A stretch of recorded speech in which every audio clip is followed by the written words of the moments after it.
Talmud Bavli Tractate, Beitzah, page 25a, top of the page, with the words chutz l'tchum. If, however, the gift was brought from outside the limit, it is prohibited, and an item that came from outside the limit for one Jew is permitted to another Jew. No prohibition applies to the second recipient, as the Gentile's intention was not fulfilled. Since the halakha of limits is a rabbinic prohibition, the sages decreed that the object is prohibited only to the one on behalf of whom it was brought, but not to others. The Gemara continues its discussion about trapping animals on a festival. Rav bar Rav Huna said that Rav said, if one dammed a water channel that was used to irrigate a field on the eve of a festival, and the following day he arose and found fish in it, they are permitted. These fish presumably arrived with the water from before the festival and were unable to escape as the channel had been obstructed. Therefore, the fish are considered as having been prepared before the festival. Rav Chisda said, from this statement of our teacher Rav, we learn that an undomesticated animal that nested in an orchard near one's house does not require a special designation, but is considered prepared. Rav Nachman said in response to this conclusion, our colleague Rav Chisda has fallen upon a great matter. In other words, an issue that is not all straightforward, but is a subject of various disagreements. Some say a slightly different version of this statement. Rava bar Rav Huna said, from this statement of our teacher Rav, we learned that an undomesticated animal that nested in an orchard does not require special designation. And with regard to the statement, Rav Nachman said that Rabba, the son of our colleague Rav Huna, has fallen upon a great matter. Rav Huna was a contemporary of Rav Nachman, and they were both students of Rav. Consequently, Rav Nachman referred to Rav Huna as his colleague and called Rabba the son of his colleague. Rav Nachman explains the difference between the cases there. In the case where the undomesticated animal nested in an orchard, the person performed no action at all, as the animal came of his own accord. Whereas here, in the case of where he dammed the water channel, he performed an action when he blocked the water from leaving the channel. This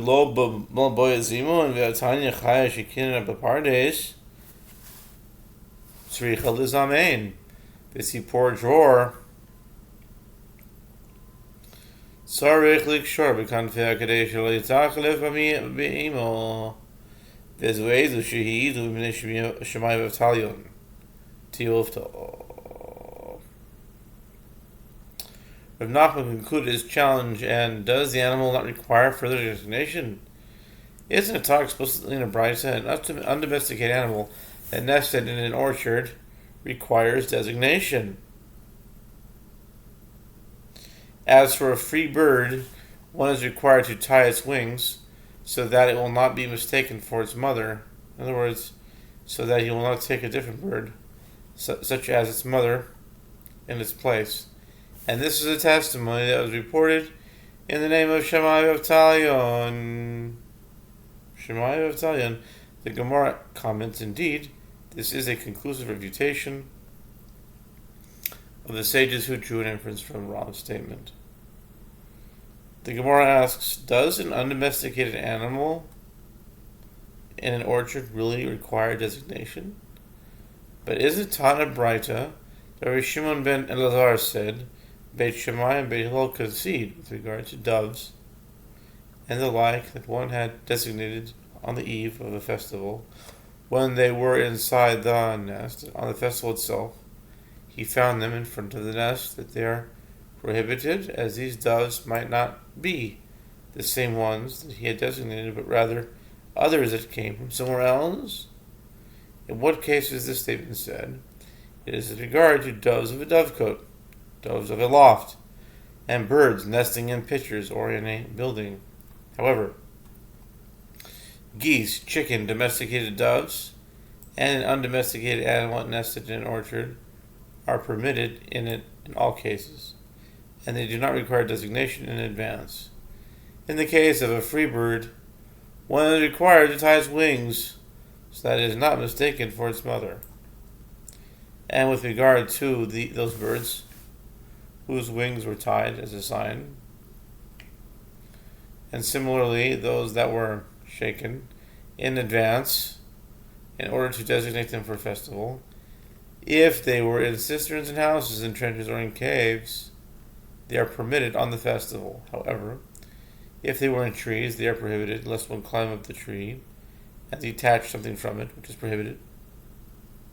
And those birds whose wings were tied by another, and similarly those that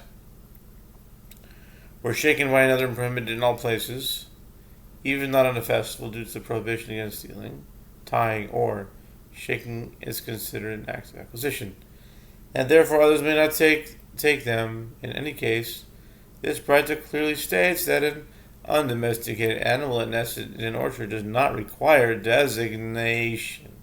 Nachman said this is not difficult. This Beitzah, which teaches that an animal nesting in an orchard is permitted even without designation, is referring to it a young animal that cannot escape, whereas that Beitzah, which states that designation is required, referring to its mother, which is larger and can escape. The Gemara asks, but is mere designation sufficient for its mother?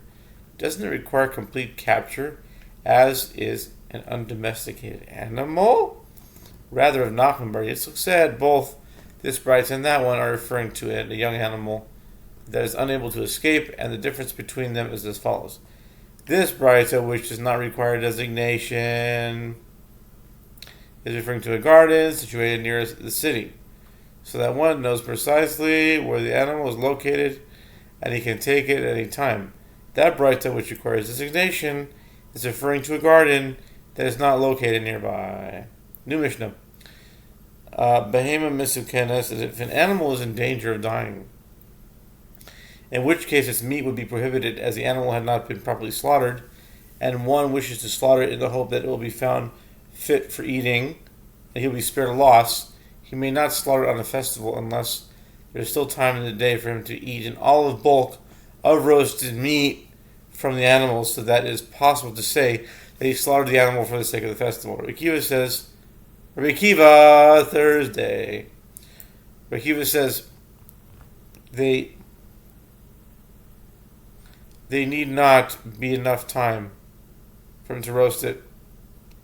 It is sufficient even if there's only enough time to eat a kazayas of meat from the place where the animal was slaughtered, from its neck, without going to the trouble of removing its hide and roasting it. If one slaughtered an animal on a festival in the field, he may not bring it to his house on a pole or a set of poles carried by two people, as this appears similar to a weekday activity. Rather, he must alter his usual weekday manner of performing this action and bring it in by hand, limb by limb. Gemara, the Talmud says, Rami bar Abba. Amar Rami bar Abba. Rami bar Abba said, the mitzvah of flaying and cutting the animal into pieces is mentioned in the Torah with regard to the burnt offering, and the same is true for butchers. That is to say, we learn from the halacha of the burnt offering that a butcher should first remove the hide and cut the animal into pieces. From here, the Torah taught proper etiquette. A person should not eat meat before flaying and cutting the animal into pieces. My Kamash Milan, the Gemara asks, what new halacha is Rami bar Abba teaching us? If we say he wishes to exclude the opinion of Rav Huna, there is a difficulty. As Rav Huna said, an animal, while alive, retains its presumptive status of being subject to the prohibition of eating against eating a limb from a living creature, and it retains that status after slaughter until it becomes known to you how it was slaughtered. As long as it had not yet been clarified that the animal was slaughtered properly, is presumed to be prohibited. However, once the animal had been slaughtered properly, it retains its presumptive status of being permitted until it becomes known to you how it becomes a treifa, an animal suffering from a wound or illness that would cause it to die within 12 months, which is prohibited to be eaten even after ritual slaughter. There is no need to conduct a special examination of the animal to determine if it had a defect or an illness, as it is presumed to be permitted. Even if a defect is found, this does not necessarily render the animal a treifa, as one can say that it appeared only after the animal was slaughtered. One might have understood from Rami Bar Abba's statement that he agrees with Rav Huna and requires that the animal be examined. However, this is difficult. As didn't we learn in the Mishnah, in accordance with the opinion of Rav Huna, as we learned in the Mishnah, that Rabbi Akiva says it is sufficient even if there is only time to eat an olive bulk of raw meat from the place where the animal is slaughtered. What is it not referring to meat from the actual place where the animal is slaughtered, from which it follows that one need not remove the hide or examine the animal? The Gemara rejects this argument. No. The Mishnah can be understood as follows. From the place where the animal slaughters its food, from the place where the animal slaughters food, in other words, from the intestines, where the digestion takes place, the hide must still be removed, and the animal must be examined before it can be eaten. But didn't Rabbi Chia teach from the actual place where the animal is slaughtered? Rather, the Gemara rejects the previous explanation and says that Rami Bar Abba merely teaches us proper etiquette, even though no prohibition is involved.